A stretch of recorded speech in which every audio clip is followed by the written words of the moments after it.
그 이동통신의 전체적인 그 세대별 오는 과정에서의 어떤 특징을 갖고 왔는가, 그 다음에 어떤 형태로 발전이 됐는가, 그 다음에 지금 저 핫이슈가 되는 5G라든지 6G 또는 오픈랜 같은 부분이 이제 그 정부 정책도 많이 가시화되고 있고 뭐 투자도 많이 한다는 발표를 많이 하고 있는데, 제가 아직까지는 그 알아본 바에 의하면은 투자에 대한 가시적인 거는 시작은 되진 않았어요. 곧 아마 그렇게 진행이 될 것 같습니다. 그래서 그런 부분에 과연 뭐 먹거리가 어느 부분이 좋은가, 제 개인적인 어떤 뭐 그런 의견을 좀 말씀드리려고자 합니다. 아무래도 그 이동통신이 급속하게 발전을 했기 때문에 그 처음에 뭐 그런 어떤 흐름을 좀 아시면 미래에 어떻게 뭐가 어떤 것이 앞으로 그 먹거리가 될 것이라는 거는 이제 오신 분들이 판단하시면 될 것 같은데요. 근데 항상 우리가 얘기하듯이 저도 미디어에 있으면서 느낀 거는 3D가 나왔을 때 한국말을 낳는 거의라고 생각했는데 그렇지가 않았어요. 그러니까 현실하고 지금 가는 방향하고 조금 갭은 있을 수 있다는 거는 알고 계셔야 될 것 같아요. 왜냐면은 그게 꼭 이렇게 성공할 것이다. 지금 메타버스도 잠깐 말씀드릴 건데, 앞에 전에 메타버스 세미나하는 거 제가 자료도 봤는데, 그게 과연 한국말을 낳는 기술일까? 콘텐츠일까 하는 건 사실은 고민을 좀 해보실 부분이 좀 있어요. 이제 게임 산업에서는 많이 지금 활성화되는데, 실제적인 거 가기까지는 우리 말하는 5나 6G, 적어도 6G 정도가 완벽하게 구현이 되면은 그게 가상현실 속에서 모든 거 이루어지는데 굉장히 어려움이 없지 않겠나. 근데 그렇게 가기까지는 시간이 좀 걸릴 것 같아요. 그렇기 때문에 그 투자하는 규모도 커지고 있습니다. 삼성에서도 최근에 이제 가시적으로 뭐 그런 부분에 대해서 투자를 하고 펀드까지 뭐 얘기까지 나와 있는 정도로 가는 거 보면은 분명한 것은 그게 활성화된다는 건 확실한 거죠. 근데 언제 그게 활성화될 것인가 하는 거는 시간을 두고 좀 판단을 하셔야 될 부분이 있다는 걸 말씀드리겠습니다. 그래서 오늘 강의는 앞부분을 아마 여러분 아마 그 보면서 웃을 수 있는 그런 광고를 좀 보여드릴 거예요. 이 광고 찾는데 시간이 걸렸어요. 유튜브도 있지만 KBS에 제가 광고 좀 예전에 광고가 어마어마하게 많습니다. 통신 광고. 그래서 그걸 킵할 수도 없어서 좀 찾아가지고 이렇게 중간중간에 1세대 때는 어떤 광고가 해서 어떤 효과가 있고 이런 거를 동영상을 통해서 직접 보시면 아, 이렇구나 생각을 하실 것 같아요. 그래서 그런 거를 보고 5G, 6G는 기술적인 거 아주 잠깐 하고 그 다음에 정부나 아니면 앞으로 진행되는 그런 발전 방향 이런 거 가겠구나 하는 걸 좀 말씀드리려고 합니다. 그 다음에 마지막에는 오픈랜이 가시화는 되고 있는데 그 실제적으로 지금 제가 애트리하고 이렇게 확인해 보니까 6G에 많이 가 있어요. 얘기하는 거 보면 오픈랜보다는. 근데 사실은 6G 가기 전에 오픈랜에서 뭔가 해결이 돼야지 완벽하게 구현될 수 있을 것 같아요. 근데 그 오픈랜 말로만 오픈랜인데 그 안에 들어가는 굉장히 유틸리티 같은 경우 그 다음에 그 안에 있는 소프트웨어 이런 것이 굉장히 고려할 사항이 많이 있다는 거.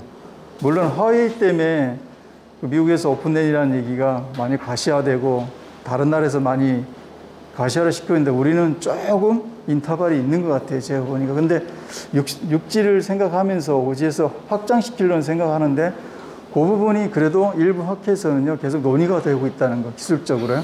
그래서 그런 부분은 한국도 그냥 모른 척하고 가지 않는다는 건 알고 계시면 될 것 같습니다. 그래서 그런 부분을 제가 오늘 제 자료를 찾아보고 제가 공부한 거를 말씀을 드리겠습니다. 그 다음에 목차는 이동통신하고 미래산업 방향에 대해서 이렇게 크게 잡았습니다. 낯익은 게 많이 있으실 거예요. 80년대부터 90년대. 그 삐삐가 몇 년도에 나오신지 아세요, 혹시? 무선 호출기. 우리나라에. 그렇죠. 87년쯤인데 미국은요, 한 24년 전에 이미 삐삐가 됐어요. 미국 같은 경우는. 우리가 이제 그 삐삐가 나오고 난데 어느 정도 시대 지금 삐삐가요, 나래이동통신하고 서울이동통신 두 개가 있었잖아요. 나래이동통신은 2003년에 접었습니다. 사업을. 근데 서울이동통신 아직 하고 있어요. 소규모를 하는데 가입자 수는 한 4만 명이 하더라고요. 근데 그걸 데이터 전송하는 용도로 쓰고 있어요. 아직까지 사업은 하고 계시는데 거기서. 근데 그분들은 그거는 축소했지만 다른 사업을 많이 하고 계세요. 서울이동통신에서는. 그래서 명맥은 유지하고 있는데 사실은 삐삐가 굉장히 인기 있고 그 당시에 뭐 중고등학생들은 뭐 아직 삐삐 없음. 삐삐가요 2천만 명이 삐삐를 차고 다니셨습니다. 예전에 2천만 명 정도. 그러니까 뭐 삐삐 없는 사람이 좀 이상해 보일 정도로. 근데 그게 일순간에 무너지기 시작한 게 PCS 사업. 012, 015가 삐삐 사업 번호였잖아요. 거기 번호. PCS가 016으로 나오면서 패러다임이 바뀌기 시작하는 거예요. 그 당시에 이후에 넘어간 게 88 올림픽 때 우리나라 1세대 모델이 나왔어요. 휴대폰. 그 휴대폰을 보시면 아 하고 이제 보실 거예요. 아마 지금도 기억이 가물가물하실 건데 어떤 이런 형태로 지금 가고 있는데 사실은 지금 2020년대 이후에는 사물 인터넷만의 문제가 아니거든요. 더 바뀔 거예요. 패러다임이. 이미 사물 인터넷은 기본적으로 아주 작은 부분이 이미 많이 진행이 되고 있어요. 근데 그것도 조건이 있습니다. 사물 인터넷이 제대로 되려면요. 현재에서는 5G망이 완벽하게 어느 정도 갖춰줘야지만 물론 뭐 지금 원격 의료라는 이런 얘기 하지만은 아직 부족한 게 많아요. 그런 부분에서. 그렇다 그러면은 이 이후의 삶은 이후에 지금 2021년인데요. 방송은 2028년에 UHD로 넘어가요. 정책적으로는. 그러면 지금 앞으로 한 7, 8년 만에 어떻게 바뀔지 모르는 거죠. 근데 대체적으로 6G가 상용화되고 그럴 시간은 길게는 한 10년 정도 보시는 것 같아요. 영구나 삼성 이런 데서. 그때 되면은 이게 뭐 정말 이렇게 여러분들하고 우리 대면이 아니라 어떤 디바이스를 차고 집에서 똑같은 공간에서 똑같은 느낌을 가지는 그런 메타버스 환경이 완벽하게 구축되면은 어떨까 하는 생각을 해봤습니다. 그렇게 될 것 같아요. 만약에 정상대로 간다면. 그렇지만 이렇게 해서 이 이후에는 어떻게 발전되고 뭐가 나올지는 굉장히 궁금한 게 너무 많다는 얘기죠, 지금은. 근데 방송에 보면 벌써 광고에 AI 이용하고 가수가 쉽게 말하면 지금 잘 나가는 방탄소년단을 광고에 데리고 오려면 비용이 어마어마한데 그럴 필요가 없다는 얘기죠. 지금 이미 벌써 그런 광고를 하고 있거든요. 근데 사람과 거의 유사한 형태로 지금 진행이 되고 있어요. 그런 것 자체가 초기 모델이라고 보시면 될 것 같습니다. 그런 패러다임이 좀 바뀌고 있다는 거. 이동통신 발전을 보면 이렇게 이거는 다 지금 오신 분들 다 겪어온 세대실 것 같아서 설명이 따로 필요 없는데 여기서부터는 이게 좀 달라지죠. 그죠? 4G 넘어가서부터 많이 달라져요. 4G 때는요, 그 전에 영상 하나 다운로드 받기 굉장히 어려웠는데 4G부터는 좀 달라지는 거예요. 콘텐츠, 사실 이때부터는 기술보다는 콘텐츠 싸움으로 가게 돼 버렸어요. 모든 게. 여기는 거기에다가 이제는 속도, 그 다음에 지연되는 거, 그죠?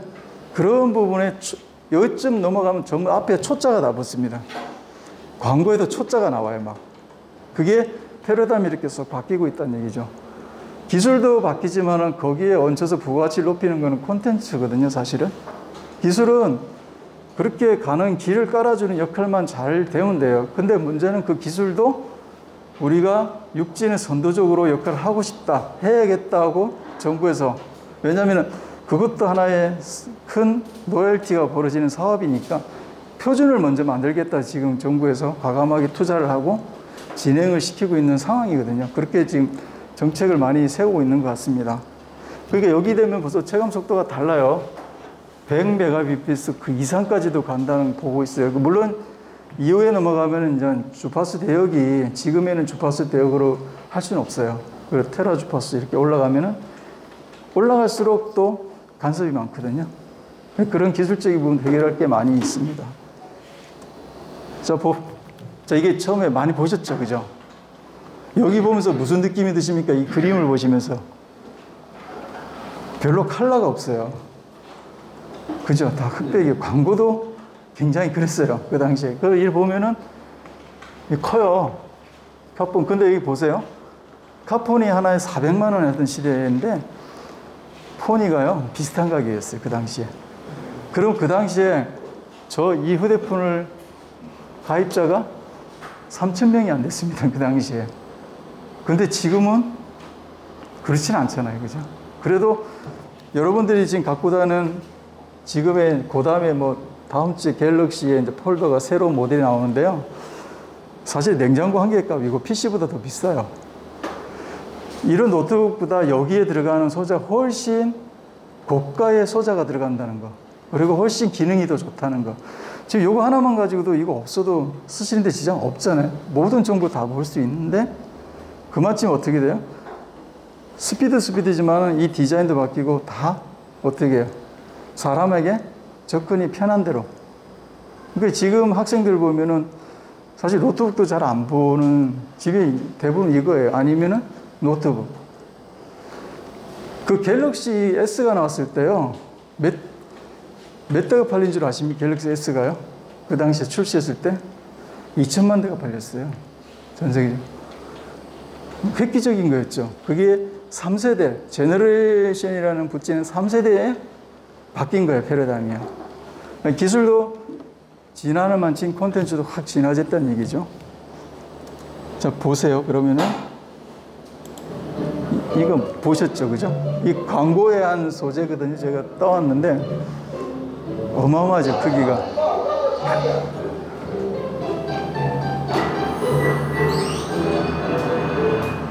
간단히 주머니에 넣고 다니면서 거리나 야외에서 원하는 상대방과 통화할 수 있는 휴대용 무선 전화기가 등장해서 이거는 상대방에서 실력을 발휘했습니다. 자, 이거 보시면 88년에 휴대폰이 이만해져요. 거의 군대 다 갔다 오시겠지만 군대 그 무전기 사이즈만한 그거를 들고, 그래도 그거라도 있는데 이때 그 사실은 시스템은요 아날로그 셀룰러 시스템이거든요. 그러니까 어떻게 보면은 통화, 그때 무슨 뭐 데이터를 날리고 그런까지는 생각을 못하고 통화만 되는데, 사실 우리나라 지형에 통화도 그렇게 잘 된 건 아니에요. 왜냐하면은 우리나라의 지형에 볼 때는 그 통화가 그래도 무선이니까. 그러니까 이렇게 생각하시면 돼요. 집에 있는 유선 전화기는 하나 들고 다닌다 생각하시면 딱 맞는 시대였다는 얘기죠. 거기다 보니까, 근데 여기서 다행인 거는 전화는 되는데 이런 데이터 전송 능력은 거의 그 당시에는 초기 모델 이렇게 간 거죠. 근데 그때도 그래도 저는 고무적인 거는 이 방식 중에도 FDM이 주파수 분할 방식을 썼다는 거예요, 사실은. FM 분할 방식이라는 건요, FM 라디오를 생각하시면 돼요. 밴드 대역 자체, FM 라디오의 주파수 대역이라고 보시면 돼요. 이게 C분할 방식과 F 주파수 방식이 있는데, 이제 C분할 방식으로 넘어갈 때부터 이제 디지털 셀룰러 시스템으로 이렇게 넘어갑니다. 기술 자체가. 그래서 이런 부분이 그 시작이 돼가지고 대한민국도 이제 휴대폰 이동, 이때까지만 해도 그냥 스마트폰 뭐 제너럴 얘기는 안 했죠. 제 기억도 그냥 휴대폰, 그 막대기폰, 내지는 카폰 있는 거 보면 그거 뭐 좋은 차에 카폰 하나 달린 건 대단하다. 그 정도 뭐 확장이 안 된 상황이고, 우리 통신의 기관망의 어떤 그 셀이라 그러죠. 쉽게 말하면 옥상에 지금 그 증폭기가 달려 있고 연결고리를 해주는 그런 안테나가 많이 설치가 안 돼 있는 상황이었죠, 사실은. 그러다 보니까 초기 모델이 이렇게 출발을 하게 됐습니다. 거기서 이제 다행인 AMPS라는 게 뭐냐면요, 이 휴대관에 이렇게 두 군데 이렇게 하는데 이거는 지나가 버렸을 때 휴대전화 끊긴단 말이에요. 기본적으로 방식이 두 가지가 있는데, 우리나라는 이 방식을 택한 게, 이게 이동간에도 인접국에서 이 휴대전화가 통화가 원활하게 되기 위해서 기술적으로 이런 어떤 ANT에서 개발한 시스템을 도입하면서 초기적인 모델을 쓴 거죠. 이런 식으로. 그래서 이런 어떤 기지국통에서 받았을 때 통화 품질은 뭐 우리가 논을 치더라도 이 연결 끊김에 대한 부분을 보완하고 한 기술을 접목을 하게 됩니다. 1세대 시스템에서. 그래서 뭐 이 그림은 뭐 제가 볼 때는 최근 그림이라는 이런 전화기는 아니겠고요. 이런 식으로 초기 모델은 이런 식으로 진행이 됐습니다. 그러다 보니까 이런 형태가 되겠죠. 하향 상향 뷰가 아주 단순한 구조가 됐었어요. 이 자체가. 그러니까 여기에 무슨 뭐 데이터를 알리고 이런 거는 생각을 못 했죠. 그 당시만 해도. 그래서 이런 부분이, 그 다음에 상향 하향님께 밴드 대역에 설정하는 것도 기술적으로 굉장히 그때까지는 개발이 덜 된 상황이었습니다. 그래서 이런 형태로 혼자 진행을 됐습니다. 그러니까 2G 가면은 뭐 그림이 좀 달라지죠. 2G부터는. 사실 2G가 아니고 그냥 그때까지도 2세대 디지털 휴대폰입니다. 스마트폰이라 얘기하긴 그렇고요. 근데 이제 그때부터 뭐가 가지냐면 가장 중요한 이 문자 데이터가 허용이 됐다는 얘기죠. 대역에 실을 수 있는 기술이 개발되고, 그 당시에부터 달라지죠. 이제 휴대폰은 50만 원 정도인데 아반떼는 1,200만 원. 이제 달라지는 거죠. 가입자도 100만 명 정도의 가입자가 진행이 된 상황입니다. 그래서 이때 광고 보면요, 대부분 뭐 한국의 지형이 강하다 이런 얘기가 많이 나와요. 보시면은 보여드릴게요. 이제 뭐 스마트폰이라고 이제 명칭이 이제 들어오고 있는 거거든요. 이효리가 막 그냥, 이효리가 초창기 이제 나왔던 모델이죠. 여기 보면 휴대폰 사이즈도 작아지고 전체적으로 카메라 기능 내장이 되고, 그다음에 이제 데이터 이런, 이게 이때부터 뭐랄까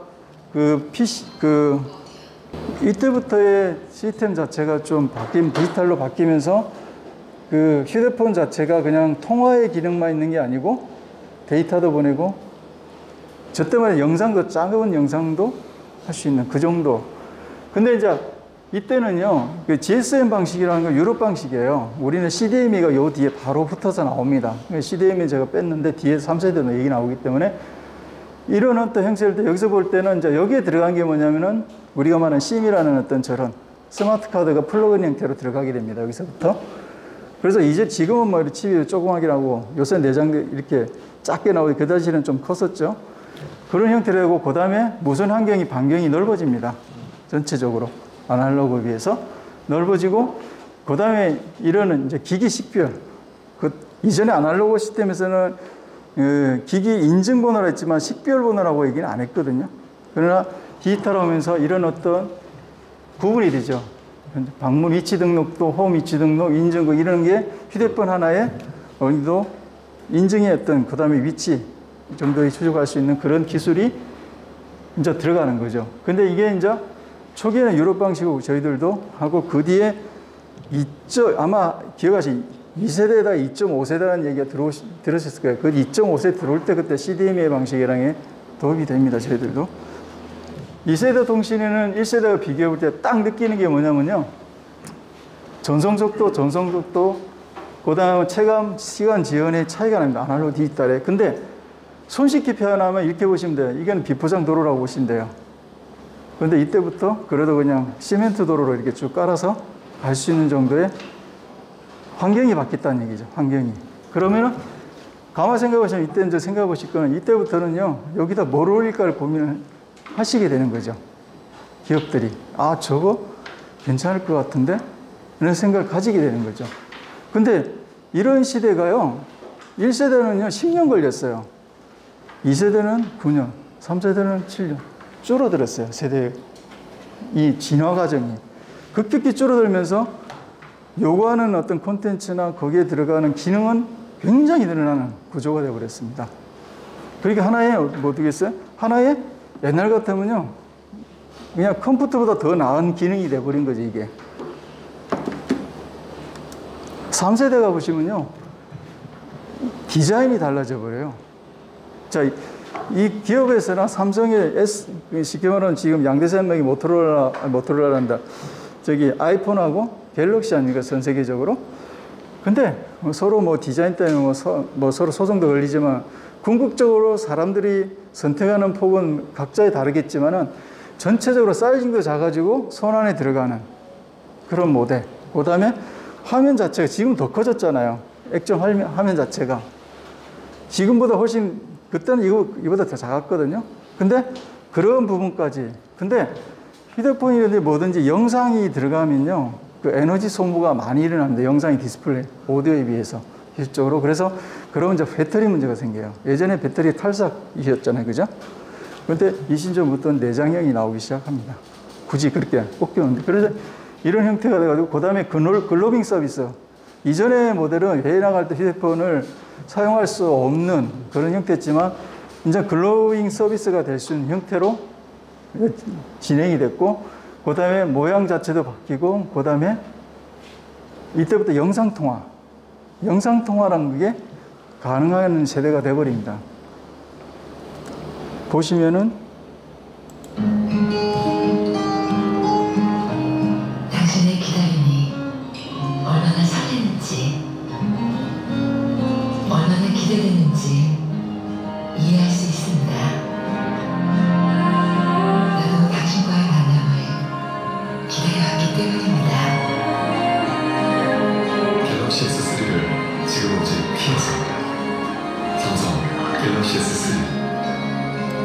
갤럭시 S3가 나오면서부터 폭발적으로 휴대폰 자체 시장이 커지고, 그 다음에 거기에 들어가는 콘텐츠에 포함되는 것이 확장이 되기 시작합니다.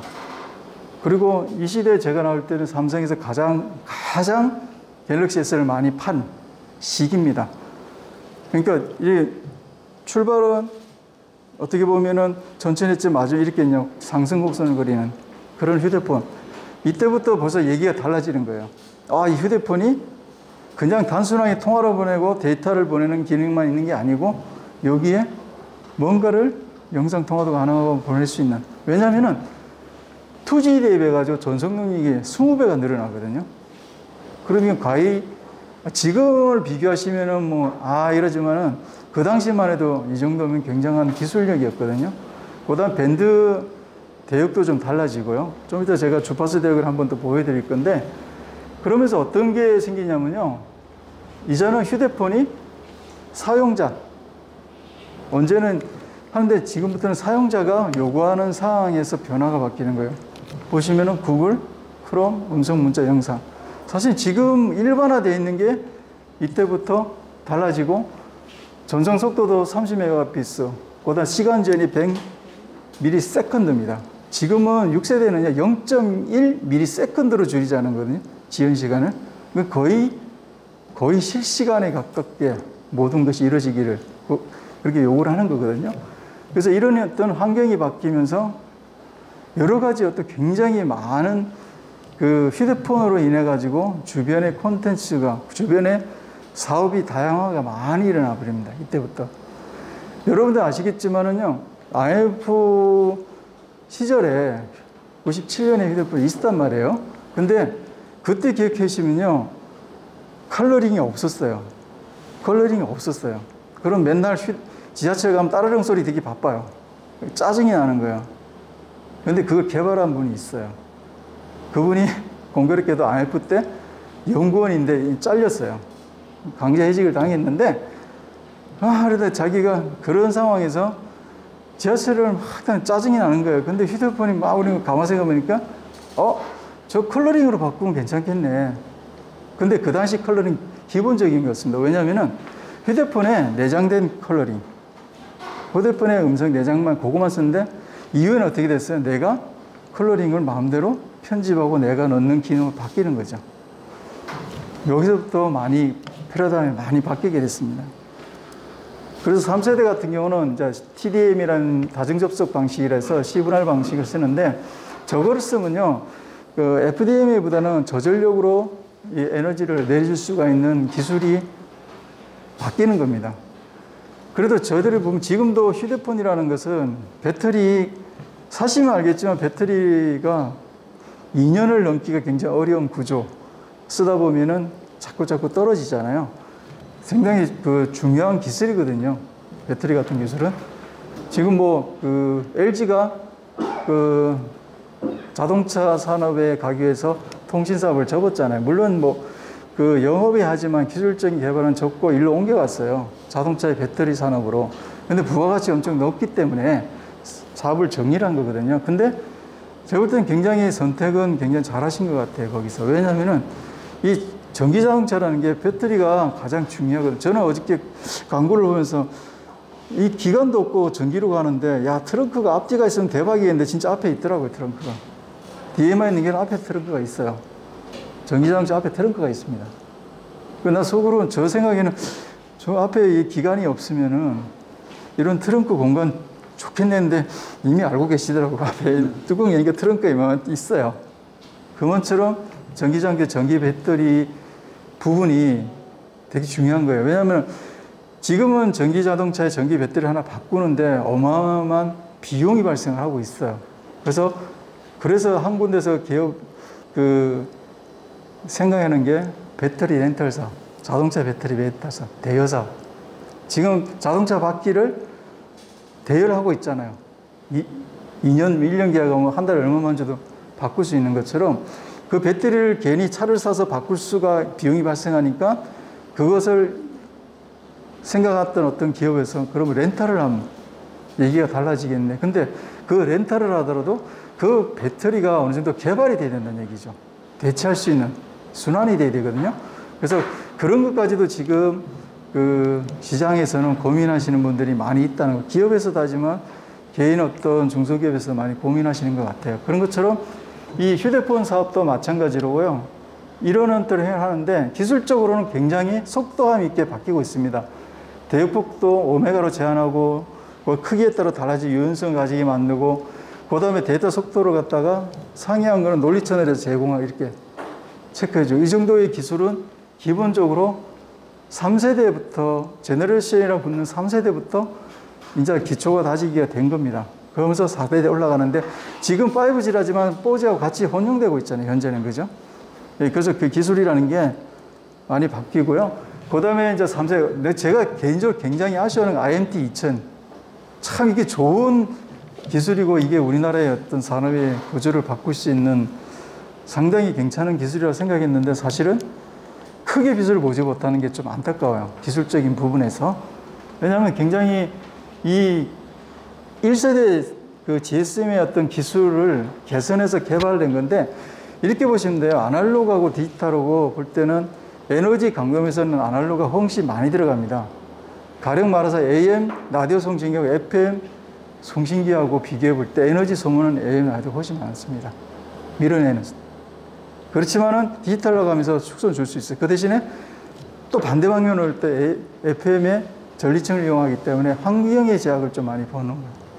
그런 그 전파 논리가 있습니다. 그처럼 그런 부분을 개선해서 이 무선 인터페이스를 참 개발을 했는데요. 이게 축 더 나갔어야 되는데 사실 못 갔다는 게 아직 사실은 굉장히 그 정보통신 쪽에 연구하시는 분이나 있던 분 지금도 굉장히 아쉬워하는 그 기술 중에 IMT 2000 기술이라는 자체가 굉장히 이게요. 대역이 굉장히 활성화가 좋고 속도감에서도 굉장히 좋았거든요. 이게. 근데 사실 이게 크게 꽃을 피우지 못했다는 거 좀 아쉬운 부분 중에. 왜냐하면 사실은 이 CDMA 방식이 거의 디지털 통신의 일반 보편화된 시분할 방식으로 시간을 이렇게 시간축으로부터 시간을 이렇게 나눠서 쓰는 형태니까 이 유연성이 더 좋다는 얘기예요. 근데 주파수 FM 방식과는 그렇게 할 수가 없거든요. 자체가. 근데 그게 아쉽게도 그렇게 꽃을 못 피웠다는 게 좀 안타깝고요. 그 IM 특집은 이런 거 보세요. 세계적인 의미를 어느 지역과도 의미 다 될 수 있는 그런 기술이 되고요. 그 다음에 파일 전송, 인터넷, 이메일, 정보교환 이런 왔다 갔다 하는 거 다 될 수 있는 그런 기술을 갖고 지금 보면 이런 기능도 갖고 그 다음에 주파수 시분할하다 보니까 주파수 그 FDM보다 시분할하니까 주파수 효율성이 높아지고 주파수 효율성이 없다는 건요. 밴드 대역을 갖다가 이렇게 쓸 수 있다는 거예요. 상하, 하향 구분 주고 인접 채널에 연결됩니다. 그래서 그런 부분이 됐는데 그 진행 과정에서 현재 3G 시스템이 지금 거의 상업적으로는 공전하는데 개인적으로 3세대는 개인적으로는 지금 사용을 안 하지만 공전을 하고 있습니다. 아직 옆쪽 쓰는데. 그래서 뒤에 보시면 이런 식으로 그 속도가 달라지는 거죠. 3세대. 근데 지금 3세대까지인데 4세대, 5세대는 이보다 훨씬 빨라지고, 그 다음에 훨씬 용량도 커지고. 그러다 보면 이런 어떤 구조가 어떻게 보면 이동통신의 한 3세대까지 구조가 이런 구조에서는 우리나라에서 연구된 구조가. 근데 재밌는 거는 이게 다 적용했었다는 얘기예요. 잠깐에. 그래서 휴대폰이 쭉 나열하면 굉장히 다양합니다. 저희들.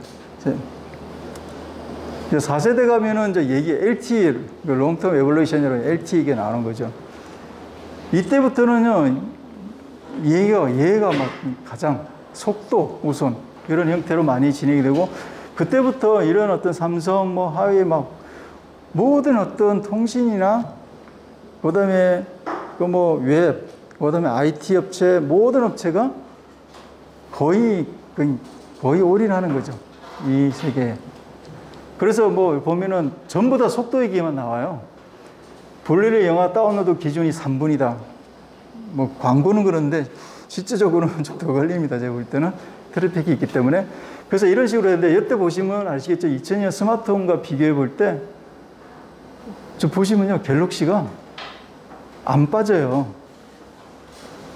이 뭐 노트북 이거 데스크탑만 얘기한다 치면은 코어 i7하고 삼성에게 큰 클럭 주파수가 크게 차이 나지가 않아요. 램은 더 상향돼 있어요, 휴대폰이. 그 다음에 하드 1테라. 요새는 뭐 휴대폰에 뭐 이 용량이 작아서 못 쓴다는 얘기는 안 하시잖아요. 그러니까 어떻게 보시면요, PC 하나를 내가 들고 다니면서 쓰는 시대가 4세대 시대부터 완전히 바뀌는 거죠. 그러니까 학생들이 굳이 노트북? 그러니까 아이패드라든지 갤럭시 탭. 근데 가격도 또 뭐 그렇게 싸진 않은데 이렇게 바뀌는 거예요. 왜? 이동성과 휴대성과 조차 어디에서나 우리나라처럼 뭐 인터넷 강국이라고 했는데 사실은 와이파이로 보면 애지가는 데는 다 터지는 건 사실이고, 물론 뭐 데이터 요금 주면 더 좋죠. 그런 환경이 잘 기간적으로 어느 정도 뭐 그 KT나 SK나 LG나 기관망들이 정말 잘 깔아놨죠. 근데 아쉬운 거는 깔아놓은 것만큼 우리가 콘텐츠라든지 깔아놓은 것 활용도 부분에서 왜 자꾸 밀린다는 생각을 많이 들거든요. 근데 중국이라는 데가 뭐 어마어마하게 추격해 오는 상황이고, 하웨이 같은 경우는 나중에 오픈넷 얘기 말씀드렸지만은 전 세계적으로 그 부품 있잖아요. 하드웨어 장비를 하웨이가 엄청 우리나라 들어와 있어요. 근데 그거를 무슨 그 여러 가지 이유 때문에 이렇게 배격하는. 근데 그렇게 배격하기는 너무 아쉬운 게 뭐냐면 그거 없으면 또 못 쓰는 부분이 나온단 말이에요. 다 일체형으로 하나의 분리가 안 됐고 그것만 써야 되는 거예요. 어떤 A라는 통신사, B라는 C라는 통신사가 있으면 A라는 통신사 그것만 써야 된단 말이에요. 이게 크로스가 안 돼요. 근데 오픈넷에 가면은 그걸 할 수 있는 방법이 생겨요. 근데 그 기술적으로 고민할 게 너무 많습니다. 우리가 연구해야 할 게 많고, 포지는 이런 형태로 가고요. 보시면 이걸 한번 보시면은 이것은 마치 입대를 하자마자 제대를 하는 그런 이런 광고가 나왔습니다. 이런 기분 처음이야. How to live smart. Galaxy S2 LTE. 그러니까 이게 상대적으로 4G에서 30배 빠르니까 광고는 임팩트를 주기 위해서 뭐 입대하자마자 제대한다는 광고를 줬지만은 실제적으로 쓰시는 분들의 체감 온도는 많이 달라지는 거죠. 왜냐하면 전송 능력이 향상이 좋다는 거는 영화 우리가 휴대폰으로 다운로드 받는다든지 올린다든지 부분이 엄청나게 향상이 됐다는 얘기죠. 거기다가. 그러면서 기본적인 건 다 되는 거예요. 그 다음에 이제 뭐 카톡이라든지 SNS 모든 걸 지금 뭐 우리 줌으로 마찬가지고 휴대폰으로 다 되거든요. 그처럼 이런 부분이 되고, 그 다음에 이거 SNS 결정적인 거는요. 이때부터 데이터 정성이 뛰어난 거에 비해서 SNS에 굉장히 정말 대한민국 SNS 최강인 것 같아요. 너무 잘 돼요. 그런 형태로 이렇게 바뀌면서 이거는 뭐냐면은 거의 뭐 도로로 따지면은 거의 뭐 몇십 차선의 도로를 깔아놓는 그런 결과가 나온 거죠. 그래서 이 보시면요, 지연 속도도 10ms로 바뀝니다. 근데 5G하고 지금 4G하고 지금 상존해 있는데 5G는 주창을 하지만은 실제적으로 5G가 전국적으로 그렇게 다 확보된 게 아니고, 뭐 제가 듣기로는 서울 경기 지역만 내년 봄까지는 뭐 다 확충한다. 왜냐하면 제가 왜 5G 때문에 많이 얘기를 말씀드리냐면은 저희들이 우리 아리랑 조국장도 계시지만은 MNG라는 게 있어요. 위성 중계방송하기 위해서 중계차를 대고, 아니 위성 중계차를 대는데 못 되는 공간이 있어요. 근데 재밌는 게 이 기술 개발에서 MNG라 해서 뒤에 백팩만 하나 있고 카메라 있으면요, 이렇게 중계를 할 수 있는 백팩 장비가 이렇게 쫙 나와 있어요. 근데 그게 다 LTE 기관망을 많이 쓴단 말이에요. 근데 지금은 트래픽이 없을 땐 괜찮아요. 그 다음에 화질은 조금 떨어지고, 그 다음에 지연. 아까 지연이 좀 생겨서. 근데 보도 정보 쓰는 데는 아무 문제가 없어요. 왜? 정보를 제공하고 뉴스를 제공하는 데는 좀 늦으면 어때요? 뭐. 소식이 전해지는 건데. 근데 이게 제대로 가려고 하면 5G만 갔으면 훨씬 좋다는 얘기죠. 그림이 바로바로.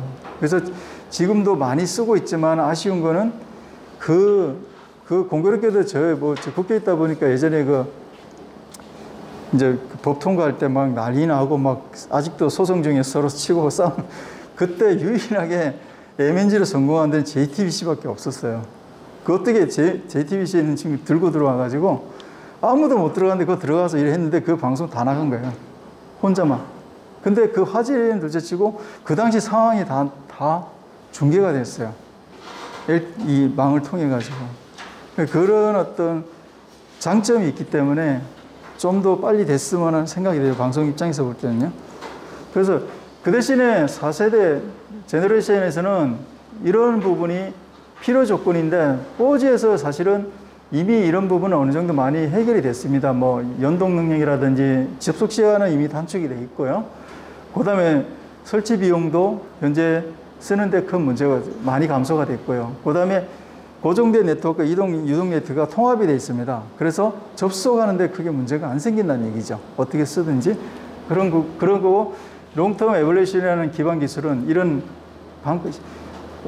하향 링크하고 FDM 링크가 좀 다른 방식으로 썼고, 그 다음에 멀티인, 멀티 아웃 기법을 2대부터 4세대에 또 적용을 하게 됩니다. 그게 뭐냐면은, 이거는 사실은 수신 다이버시티나 성진 다이버시티는 이제 안테나의 어떤 그 기술, 공간의 기술인데, 그런 거에 종합적으로 선택하기에 따라서 얘가 컨택을 해주는 거예요. 그러다 보니까 이게 되고, 그 다음에 제일 좋은 이제 뭐 이게 기술적으로 길산보라 그러는데요. 이게 이제 에러를 정정하는 부분 자체가 채널 코딩 가운데서 이루어진다는 얘기예요. 기본에는 그렇지 않았거든요. 그래서 에러 났을 때 굉장히 어려움이 많았었죠. 그래서 이런 부분이 롱텀 에볼루션에서 기본적으로 되다 보니까 지금도 4G를 많이 쓰고 계세요. 5G를 하는데 지금 보면은 이전에 갤럭시에 폴더폰 나온 거는 4G거든요. 5G는 다음 주에 나와요. 출시되는 거. 이 올림픽에서 썼던 거 있잖아요. 선수들. 그게 5G용이거든요. 뒤에 나와요. 지금까지 쓴 건 4G예요. 5G이지만 4G예요. 저도 5G 샀는데 4G예요. 사고 보니까 안 돼요. 네, 그만큼 이런 부분이 적응 기술이 휴대폰에도 적용하는 걸 많이 했다는 얘기죠. 그래서 이렇게 서비스 탑이 이런 식으로, 아까 종합적으로 말하면 이런 식으로 됐고, 그 다음에 LTE는 여기까지 와 있습니다. 저 뒤에는, 이때 출발했죠. 이 뒤쪽은 저 기술보다 더 다른 기술이 6세대에서는 우리가 기본적인 우리가 앞서가기 위해서 정부에서도 6G만큼은 대한민국이 기술 표준을 만들어야겠다. 그래서 박차를 많이 가하고 있는 상황이고, 현 정부에서도 투자를 그렇게 하겠다 얘기가 나오고 있는 상황입니다. 그래서 지금 보시면요, 앞에 설명한 걸 갖다가 도표로 제가 전송속도만 한번 비교해 봤어요.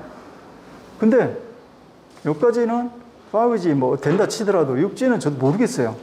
얼마나 이게 갈지는.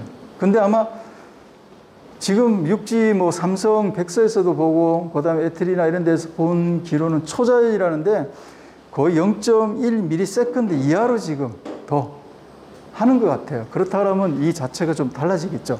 속도가 굉장히 달라질 것 같습니다. 그 5G 같은 경우는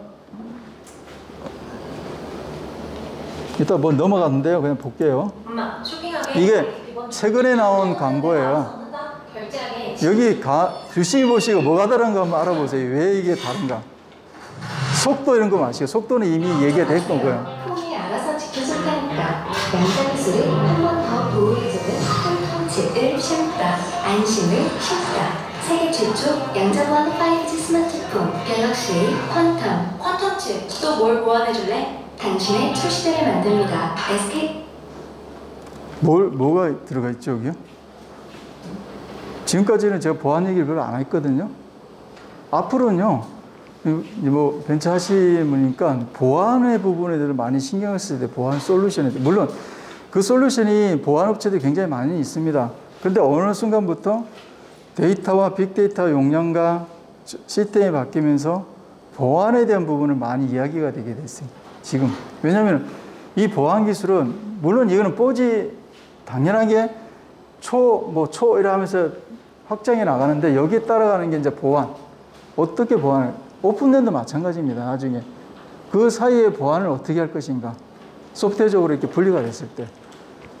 그런 부분이 화두가 되거든요. 그 다음에 사물 인터넷에 확산이 되는데 선생님의 개인의 정보가 빅데이터로 포함돼서 이걸 리턴해서 여기에 맞춤형을 준단 말이에요. 근데 그걸 갖다가 개인의 프라이버시가 있는데 보안을 어떻게 할 것인가를 고민을 하셔야 되는 거예요. 물론 업체마다 굉장히 보안에 대해서 노력을 많이 하고 연구를 많이 하고 개발을 지금 하고 있는 상황입니다. 근데 빅데이터가 되고 그 다음에 저런 형태로 가면 갈수록 하나 대두되는 게 보안 솔루션. 어떻게 보안을 할 것인가. 보안에는 뭐 여러 가지가 있죠. 뭐 퍼블릭 코드를 쓰는 거 있고 막 굉장히 방식이 많은데 그게 그보다 더 강력한 보안 매체가 되는데 하나는 보안을 우리 PC를 이렇게 시스템을 사례망에 쓰면요. DMZ라는 어떤 보안 철벽을 만드는데 그게 강해질수록 사실은 또 문제가 생겨요. 접속에 대한 부분이. 그래서 이런 부분이 되는 거에 따라서 또 보안에 대한 것도 여러분들은 한번 고민을 해보야 되지 않을까. 이렇게 갈 경우에. 그래서 5세대로 지나는 이런 식으로 굉장히 다르죠. 그리고 이때부터는요. 사용자의 경험의 서비스라는 금방 그 얘기예요. 내가 어떤 행동을 뭘 했을 때 이 사람의 데이터. 여러분들 아마 인터넷을 보시면서 유심히 관찰해 보시면 모르겠는데 선생님이 인터넷을 막 들어가잖아요. 어느 날 갑자기 내가 들어가는 게 다 떠 있어요. 내가 주로 가는 게 다 이렇게 나와 있어요. 보셨을 거예요. 그게 이제 빅데이터를 활용하는, AI를 통해 빅데이터를 활용하는 거거든요, 그게. 왜냐면 A라는 분이 들어와가지고 머리 접속했다는 거에 대해서 얘가 기록을 갖고 있는 거예요. 그리고 이 사람이 접속했을 때 그걸 먼저 보여주는 거예요. 그러다 내가 다른 걸 하잖아요. 며칠에 들어가면 또 그게 또 따라요. 앞에 날아가고. 이게 지금 현재 빅데이터를 이용해서 이렇게 마케팅을 하는 겁니다. 그러니까 홈쇼핑 가시면은 쇼핑 사이트 가시면요. 내가 한 기록도 있지만 중요한 거는 내가 갔던 거 다 이렇게 서트가 돼요. 그 다음에 나중에 알림 문자를 받잖아요. 그러면 거기에 맞는 거 보내요. 알림을. 이런 거 신상품 나왔으면 혹하고 찍으면 사시면 돼요. 그런 형태. 전까지는요. 그러니까 사용자 경험이시고 상황인식 개별 콘텐츠, 그 개별적인 콘텐츠를 제공을 하게 된다는 얘기죠. 육지감은 아마 이번 그 메타버스라든지 그 관련된 책, 영화 이런 거 보면서 느낀 게 저렇게 되면은 굳이 회사?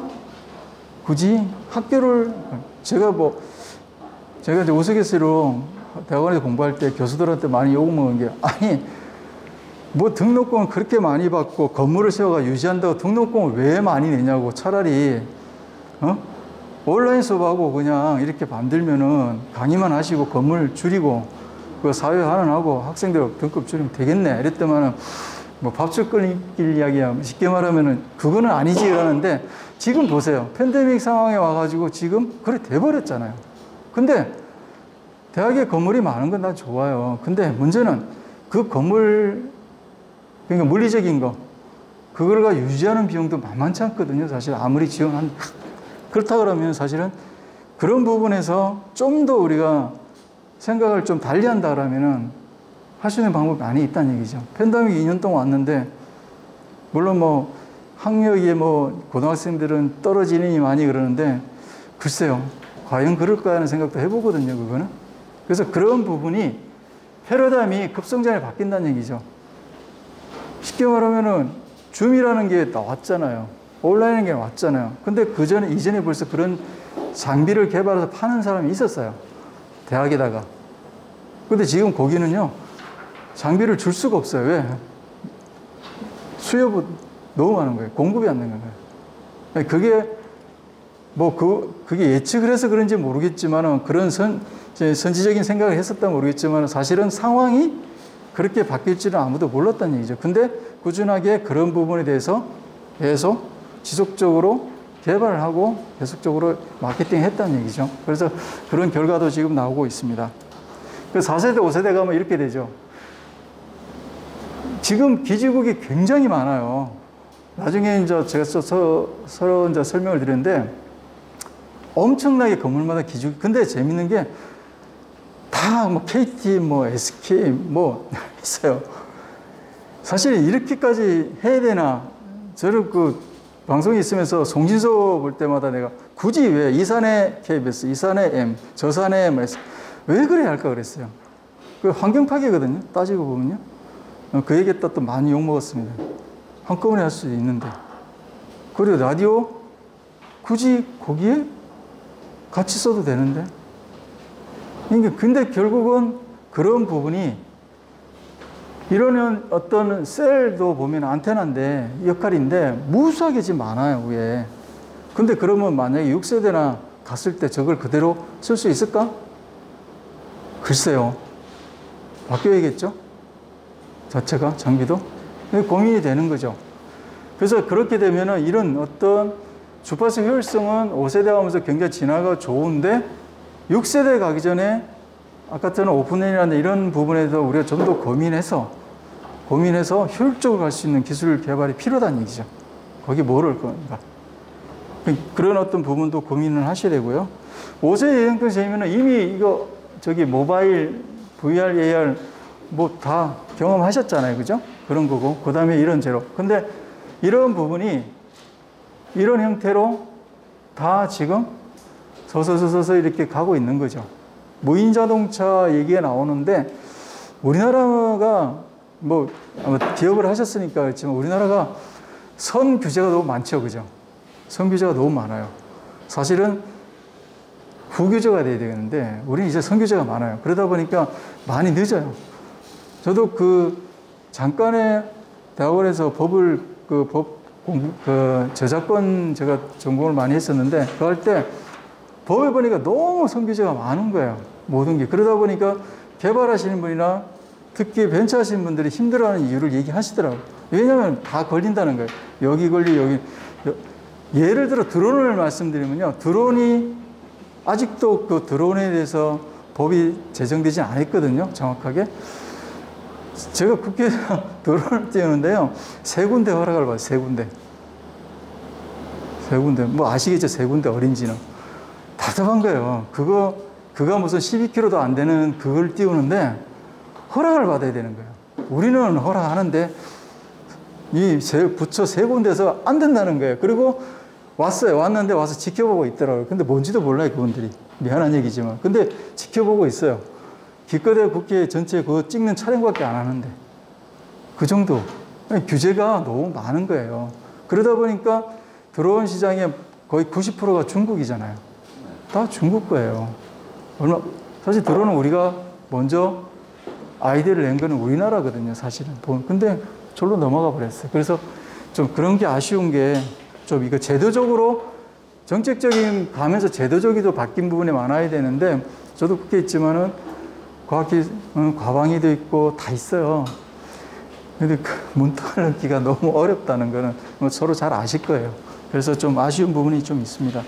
그 정부에서는요, 올해 초에 발표한 게 이런 식으로 뭐 얘기는 했어요. 이렇게 해주겠다. 보다 인력 양성도 있고 품질 병화도 되고 자율주행차 이렇게 하는데 여기에 추진 계획하는데 그 7월에는 여기에 뉴딜 정책에 이제 들어가는 거예요. 그래서 이렇게 투자를 하겠다. 근데 아직 모르잖아요. 그죠? 말은 그렇게 했는데 어디서 그래서 최근에 나온 정부청에 나온 그 내용을 보면은 항목마다 지원되는 기술의 항목에 건 나와 있어. 스펙트럼이 나와 있는데 너무 방대해요. 그러니까 5대 뭐 과제, 10대 뭐 과제를 쭉 나온 걸 읽어보면요. 좀 그런 부분도 좀 있습니다. 나중에 한번 곧 들어가서 한번 보시면은 조금 다를 건데, 육지로 가기죠. 이제 육지는 그냥 빨리 진행할게. 육지는 전부 다 똑같아요. 초자가 붙어요. 초공간, 초대, 뭐, 초성능, 초정밀, 초진영, 뭐, 초실내, 뭐. 그런데 이 그림을 제가 옛날에 매트릭스 영화 보셨죠? 제가 한 3번, 4번을 본 것 같아요, 그 당시에. 보면서, 와, 앞으로 저렇게 되면 어떻게 살지? 와, 저거 어떻게 살지, 저거? 근데 그 시대가 지금 온다는 거. 그 다음에 제가 또 느낀 거는요, 예전에 제가 지방에서 근무할 때, 소니 플레이스테이션, 뭐, 앱박스 내지는 뭐, 위를 갖다가 제가 또 뭐 얼리 어답터 해가지고, 그, 플레이스테이션은 제가 산 게 아니고요. VOD가 너무, 제가 DVD를 너무 좋아해서 영화를 보고 감상문을 보냈는데, 당첨이 내가 공짜로 받았어요. 그걸 하면서 제가, 아, 플레이스테이션 이거만 하면 재미없는데, 이거 하드디스크 하나 달면 되지 않을까 생각을 했어요. 근데 하드디스크 그 프로그램 일본 거잖아요. 그래서 고민하다가 찾아보니까 그 일본 사이트에서 다운로드 받는 게 있대요. 그래, 그거 받아가지고 하드디스크 장착해서 썼죠, 뭐. 바깥에 안 도는 일본말로 했는데, 그 다음에 또 위가 집에서 하는데 이게 진동도 오고 다 오잖아요. 그때 속으로 느낀, 야, 이거 진짜 안에 들어가서 하면 대박이겠다, 이거. 바깥에서 일하는데 내가 저기 안에 들어가가지고 만약 저걸 느끼면은 이거는 최고다 그랬는데 메타버스 환경이 오잖아요, 지금. 그렇게 바뀌는 거예요. 그것처럼 보시면서 항상 그런 거를 염두에서 보시면은 도움이 될 것 같아요. 그래서 이렇게 되죠. 이게 이 도표는요, 어디 가나 있습니다. 삼성 100세대 있고 모든 게 여기 기준에서 보면은 이렇게 다 좋아져요. 다 지금보다 훨씬 환경과 모든 게 다 좋다고 하는 얘기 나오는데, 근데 거기에 따라가는 기술은 이게 삼성전자 100설 읽어보니까 이걸 하기 위해서는 이 기술이 돼야 된다는 얘기예요. 이 기술이. 그러니까 나중에 하신 분들은 이런 기술, 주파수 대역, 고주파 개선, 이중화 어떻게 할 건가, 토폴로지는 어떻게 구성할까, 주파수 공유기선, AI 적용 어떻게 할 것인가. 하나 빠진 게 있더라, 보안. 네트워크 보안 어떻게 하냐. 이런 기술이 선행이 되지 않으면 사실은 문제가 된다는 얘기예요. 그러니까 그렇게 됐을 때 우리가 말하는 원격 진로는 지금도 간이적으로 하고 있죠. 근데 실감적인 걸 못 느끼죠. 그리고 원격 진로 같은 거는 의사가 좀 이렇게 오픈을 해야 되는 문제. 근데 이렇게 AI가 수술했는데 확률은 더 높다고 자꾸 나오니까 좀 좋아는 안 하는 것 같아요. 앞으로 약국, 약사도 마찬가지로 빅데이터에 의해서, 그잖아요. 선생님의 모든 기록을 빅데이터 알고 있으면, 왔는데 딱 손에 보고, 이걸 페이스를 보고, 이분은 이게 필요하겠는데 지워주면 어떡할 거예요? 안 받아가실 건 아니잖아요. 그잖아요. 그런 시대도 예측해 볼 수 있는 거죠. 그래서 이런 부분이 지금 민간이 976 탭에서 2000년도 육지 개발에 본격으로 추진하고 2028년에 상용화를 시키겠다. 는 공개를 했어요. 아직 시간이 아마 7년 정도 남았는데, 빨라질 수도 있고 늦을 수도 있는데, 아마 어느 정도는 이게 아마 시뮬레이션 데이터를 돌려서 나온 기록이 있기 때문에 제가 볼 때는 우리도 아마 그렇게 가지 않을까. 그래서 특징은 따로 말씀 안 드릴게요. 이게 5G에서 6G를 비교해보면 벌써 주파수 대역 최고 속도도 TPS. 그 체감은 1기가 0.1이고, 이동 속도는 과히 이렇게 되면요, 사실은 그냥 뭐랄 겁니까? 우리가 현실 세계와 저속 세계와 헷갈리지 않을까 하는, 가끔은 왔다 갔다 하지 않을까. 근데 저는 좀 긍정적으로 바라보는 게, 선생님하고 내가 메타버스 안에서 육지가 돼서 이렇게 사무실에 일하다가 그게 싫으면 오프라인 나와서 만나면 돼요. 안 되죠. 근데 지금 같은 경우 재택근무가 완벽하지가 않으니까 정책적인 문제든 좀 이따 말씀드릴 건데 문제가 생기는 거예요. 노동의 시간을 어떻게 정할 것인가. 근로기준에도 법도 바뀌어야 돼요. 이렇게 되면은 근로기준이라는 그 자체도 바뀔 수도 있어요. 규정 같은 게. 그런 부분도 정책적으로 달라질 부분이고 전부 다 이런 형태로 간다는 얘기죠. 그래서 미래 산업 방향은 이미 이렇게 가고 이 정도 와서 이렇게 가고 있는 상황이죠. 이렇게.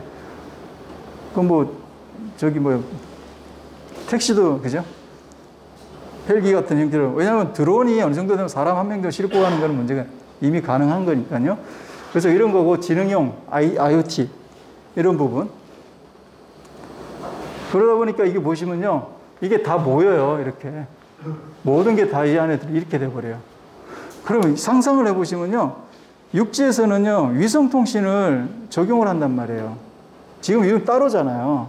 기껏해야 뭐 위성전화 있지만 그건 특수고, 그 다음에 위성 쓰는 거 방송, 통신 일부만 쓰는데, 앞으로 육지가 되면 지상에 있는 통신과 위성통신이 결합이 돼요. 융합이 되는 형태로 됩니다. 그러면은 관제센터가 위에서 모든 걸 볼 수 있는 게 이렇게. 바운드리 안에서. 그런 형태가 될 확률이 높다는 얘기죠. 자, 이거는, 제가 이거 읽으면서 이 윤기영 선생님 거 보면 깜짝 놀라서, 야, 이거 이렇게도 표현이 되는구나. 너무 좋아서 제가 발췌해 왔는데, 이렇게 됐을 때 연결 다 돼요. 모든 게. 나중에 뭐 자료 있으니까 한번 자세히 보시면은 굉장히 여기서도 재밌는, 여기서도 좋은 아이디어를 볼 수 있을 것 같아요. 보면 그 그림을 따라가다 보시면, 이런 게. 그러니까 이거 자체가 성숙화가 되려면은 사실은 육지라든지 이런 부분이 완벽하게 되면은 이런 부분이 하나의 카테고리에 다 들어올 수가 있는 것 같아요. 그러니까 뭐 지금도 뭐 영상통화에서 외국에 보지만은 가족관계도 여러 가지 문제, 그 다음에 그 가상현실의 내에서의 문제, 이런 부분이 하나의 패러그램 형태로 이렇게 지나간다는 얘기죠. 자, 그 다음에 제가 이제 메타버스를 한번 이제 말씀드리려고 이렇게 트는 거예요. 저희가 이 유튜브 보면서 제가, 이게 있네 봤는데, 비대면이잖아요, 지금. 입학식을 못 하잖아요. 이분들 이제 디자인 하신 분인데, 제가 보면서 깜짝 놀랐어요. 자기가 들어가서 입학식처럼 체험하는 거예요. 그래서 이 게임 같기도 하는데 재밌는 거는 이 안에 들어가서 내 대신에 아바타가 내가 동일한 생각을 가지고 움직이는 거야, 입학식을. 그런 식으로 서비스를 통해서 아쉬운 보험을 달랬으면 이런 부분이 지금 뭐 대학에서도 입학식 해가지고 얼굴도 뭐 2년 동안 얼굴도 모르는 부부들이 많다는데 이런 형태로 접속할 수 있도록 해준다. 그래서 메타버스는 지난번에 한번 여기서 설명하신 분들이 계셨기 때문에 간단하게 이런 부분. 근데 메타버스에도 이제 이런 5대 이슈는 항상 가지고 간다는 거예요. 그래서 이런 어떤 부분 자체가 구조적으로 지금 절로 가고 있는 거죠. 사실은 용어를 초월 이상 그 의미라는데 저는 그 이상을 봐요. 초월이 아니고 이 자체가 우리 생활 속에 들어오지 않을까. 자연스럽게 흡수가 되지 않을까. 그래서 포켓몬 하셨어요? 해보셨어요? 네. 난리가 났더니 출근하는데 버스 타 저쪽으로 가더니 왜 가냐 했더니 포켓몬고 하러 가더라고요. 직원이. 버스는 여기 있는데, 왜 가는데 그거 하면. 자, 이런 부분. 그 다음에 이런 어떤 맵, 구글 맵과의 매칭. 그 다음에 제페토는 아주 지금 많이 핫 이슈입니다. 여기 나오는. 그런 어떤 버추얼 로봇들. 이런 어떤 형태가 실제적으로 가상이 중심이 누가 되느냐. 근데 이게요, 결국은 개체지만 사람 중심이 되는 거예요. 많이 이렇게 만들고 사람이 거기에 내가 안 하겠다면 사실은 별 의미가 없는 거죠. 근데 안 할 수 없는 시점이 올 것 같아요. 자연이 나도 동화되지 않는 이 속으로. 그래서 이런 부분. 그래서 이런 형태가 되겠죠. 그죠?4I가 만드는 차별화된 경험 가치가 메타버스 혁명을 예고한다는데, 여기는 그렇다 치고 이쪽을 보시면은 가상융합 확장이 지금 이미 시작이 되고 있습니다. 초기 버전이 나와 있고 더 빨리 갈 것 같아요. 그래서 이런 부분에 좀 혹시 할 수 있는 게 없을까 하는 것을 좀 고민해 주시면 될 것 같습니다. 그래서 메타버스가 세 가지 관점 보면은 편의하고 확장, 공간 확장 이런 측면, 기존의 인터넷 시대와 완전히 다르죠. PC하고. 이런 형태로. 근데 제가 이렇게 이 공부를 하면서 느낀 거는 메타버스가 꼭 황금알을 낳는 아이같이 얘기를 다 하고 있어요. 근데 여기에도 분명히 뭔가 우리가 생각지 못한 단점도 있을 거라 생각해요. 그러나 지금 현재 연구하시는 분들의 얘기를 들어보면은 일목 많이 긍정적인 어떤 내용들입니다. 이렇게 변화가 되지 않을까. 그 다음에 기술적인 측면도 지금 AI, 그죠? 빅데이터, 네트워크, 이 세 개가 이 공간에 대해서 이렇게 넘어간다는, 자연스럽게 넘어간다는 얘기죠. 그런 부분이, 그러면 결국은 PC나 모바일이나 어디 각각 갖고 있을 필요가 없다는 얘기죠. 하나의 디바이스로 통일될 수도 있다는 얘기죠. 따지고 보면. 근데 그 디바이스가 PC는 뭐 접는 것도 나오고, 아주 뭐 자판도 접는 게 나오고, 뭐 똘똘 많은, 그죠? 스마트폰도 지금 나오는 시세인데, 저런 디바이스가 과연 없을까요? 저는 아이디어는 무궁무진하다고 봅니다. 맞게. 그런 부분이 나올 거라 생각합니다. 그 다음에 보면은 이게 메타버스 경제 패러다임이 바뀔 것 같아요. 지금 코인이라는 가상 윤활 경제가 나오잖아요. 근데 이런 어떤 기능 자체가 저기하고 접목되고 전체적으로 경제가 패러다임을 바꿔서 이렇게 경제가 활성화될 수 있는 부분도 있다는 얘기죠. 팬데믹 때문에 많은 부분들이 힘들고 많은 기업들이 힘들어하고 많이 어려워져요. 근데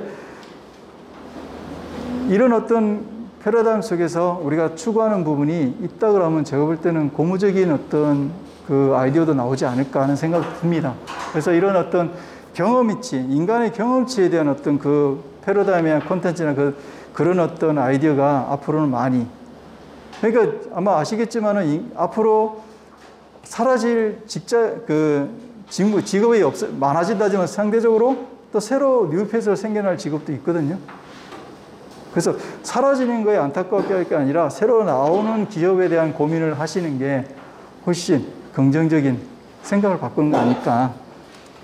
그래서 이 성장은 아마 제가 뭐 그림만 참고하시고 이렇게 막 성장을 쭉 많이 할 것 같아요. 현재로 갑작스럽게 상승 곡선을 타고 있거든요. 전체적으로. 자, 오픈랜 얘기를 말씀드릴게요. 마지막인데, 오픈랜이 사실 대두가 된 거는 미국의 이제 하이웨이하고 그런 어떤 관계에서 나왔는데, 이게 우리도 좀 심도 있게 고민을 좀 해주면 좋겠네. 물론 하시겠죠. 그죠? 정부 정책하시는 분이나 그 개발하시는 분 하실 것 같아요. 근데 지금은 그 중계기 자체가 우리가 말하는 아셈블이에요, 그냥. 그래, A사가 이거 쓰면 B사 이건 안 돼요. 구조가. 하웨이가 그동안에 공략을 해서 엄청나게 세계적으로 장비를 많이 팔아먹었어요. 근데 어느 날 미국 전 대통령, 먼저 대통령이 이제 이렇게 무역의 마찰이 있으면서 여러 가지로 안 쓰겠다는데 사실 문제가 되는 거예요. 통신망이. 그거 아니면 뭘 쓸 건데? 답이 없는. 그러니까 그때 나온 게 그러면은 이거를 시스템을 바꾸는 게 필요하다. 그래서 오픈랜이라는 게 나오는데 거기에 보면요. 지금 소프트웨어와 하드웨어 장비를 사실은 분리해서 거기를 누가 써도 될 수 있도록 형태로만. 하나는 어떻게 보면 소프트웨어는 통일 개발하면 펌웨어만 될 수 있는 부분. 하드웨어는 누가 달아도 쓸 수 있는. 이렇게. 그래서 그런 건데 지금 보시면 컴퓨터가 윈도우하고 리눅스는 오픈이잖아요. 소프트웨어 오픈인 리눅스 갖다 쓸 수가 있잖아요. 그런 형태로 보시면 돼요. 쉽게 얘기하면 리눅스 형태로 가는 시스템으로 가자는 얘기죠. 갖다 누구나 쓸 수 있는. 그런 형태로서 나중에 보면은 소프트웨어만 업그레이드하면은 쓸 수 있는 형태. 그걸 얘기하시는 거. 보시면은 이런 거죠. 이런 장비, 여기에서 이런 장비가 되는 겁니다. 이 부분에 대해서 바꾸자는 얘기예요. 이렇게. 자, 이게 기존이에요. 이게 어셈블리 돼 있어요. 근데 이렇게 바꾸면요. 이렇게 바꾸면은 밑에 통신사들이 뭘 써도 문제가 안 돼요. 그럼 V1, V2라는 데가 있잖아요. 이 부분이 소프트웨어 부분이에요.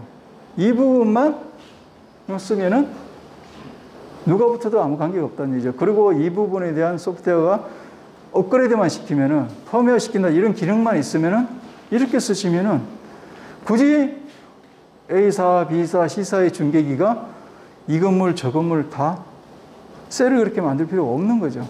통일을 시키는 거죠. 기술적인 부분입니다. 근데 제가 보니까 이렇게 하는 건 좋은데 문제는요, 이 부분이 분리했을 때 기술적인 고려사항이 너무 많아요. 굉장히 많습니다. 왜냐하면은 소프트웨어 하나 개발해서 펌웨어 시키는 건 큰 문제가 될 수 없다고 봤는데, 하드웨어적인 부분에서 이게 6G로 가면은 주파수 대역이 달라지잖아요. 그러면은 안테나 자체도 달라지고 방사적인 부분도 달라져요. 왜냐하면은 하드웨어적인 부분, 안테나 쪽으로 쏘아지는 방사, 항상 전파는요, 전방에 후방에 방사가 있어요. 이게 세지면요, 효율이 확 떨어져 버려요. 그 다음에 이런 부분이 있고, 소프트웨어에 대한 부분이 보안 부분. 어떻게 할 건가. 그 다음에 이렇게 했을 때 에너지가 쏠려서 과부하가 일어날 수 있는 부분도 있어요. 우리가 말하면 PC에 보면은 하나의 창에 너무 많은 것을 띄웠을 때 어떻게 돼요? 열이 나죠.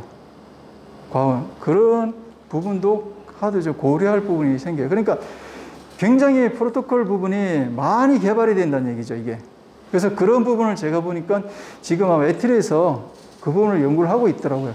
제가 확인, 애트리에도 삼성도 그런 부분을 지금 좀 준비를 하고 있습니다. 그래서 제가 볼 때 오픈랜이 되는 게 문제점은 저 문제점이 생겼지만은 이런 어떤 인프라를 소프트웨어 기반 인프라로 바꾸자는 얘기죠. 그러면은 그 안테나 장치로 하는 거고 분산 장치 하는 거고 지금처럼 이렇게 아셈블러에서 이 장비 아니면 못 쓰게 하는 부분을 자르자는 얘기죠. 잘라서 어느 통신사라든지 전문기관 되면 쓸 수 있도록 다 통일을 시키자는 얘기죠. 그래서 그런 어떤 인터페이스 부분까지도 다 상호 연동이 가능하도록 만들자는 그 기술을 말합니다. 그래서 향후에는 아마 이게 그 긍정적으로 얘기는 하는데 문제는 이 개발하는 그 이동통신사는 아마 싫어하지는 않을 것 같아요. 근데 문제는 이 장비를 만든 통신장비업체는 어떻게 되겠어요? 지금처럼 이렇게 확 만들어서 수행했는데 이게 돼버리면 수익성 악화는 올 수도 있어요. 왜냐하면 왜 이 장비가 각각 들어가다가 이 부분에서 통합다 그러면 근데 그것도 좀 다시 한편으로 생각한다면 결코 그렇게 수익성이 낮아진다고 볼 수는 없을 것 같아요. 그 부분이 되는데 오히려 그런 부분에 유지보수라는 부분도 생기기 때문에 되고 그 다음에 이제 문제는 네트워크 문제가 발생했을 때 어떻게 해결할 것인가 이 부분도 고려사항이 됩니다. 우리가 아무리 됐지만은 결국은 네트워크의 접속이나 네트워크에서 에러나는 문제가 된다면 사실은 무의미한 거거든요. 연결 고리가 안 되는 거거든요. 그래서 이런 부분이 지적이 좀 되고 있고요. 그래서 뭐 왜 기술을 한번 읽어보시고요. 전력 소모가 생각보다 큽니다. 기술적으로. 그래서 개선이 좀 필요한 거고요. 그 다음에 이제 소프트웨어적이라면은 또 문제는 뭐냐면은 네트워크 이런 데서 하는 거는 품질, 소프트웨어 파급력 이런 것도 생각해야 되는데 저희 외국에는 지금 이 정도 이렇게 지금 오픈네임을 갖다가 추진하고 있습니다. 계획이 이렇게 잡혀 있고 일부는 제가 지금 하고 있는 걸 알고 있습니다. 저희들 나라도 지금 아마 좀 많이 지금 검토를 하고 있는 것 같아요. 그래서 과연 우리는 뭘 해야 할까 생각해 보면요. 사회 분야, 미래 전략, 기술 분야, 경제 분야, 정치 제도 분야인데 윤기영 교수님께서 전에 한번 얘기할 때 들어보니까 맞아요. 사회 분야는 가상현실의 노동에 되면은 노동에 대한 패러다임이 바뀌면은 그건 어떻게 법적으로 어떻게 바뀔 것인가. 그럼 그거는 그다음 기술 분야는 저런 게 다 접목이 됐을 때 실제적으로 저게 얼마나 시대성을 가지고 제대로 된 콘텐츠가 만들어질까. 근데 생각하셔야 되고요. 경제 분야는 원격 근무니까 근로계약이 100% 변하게 됩니다. 그래서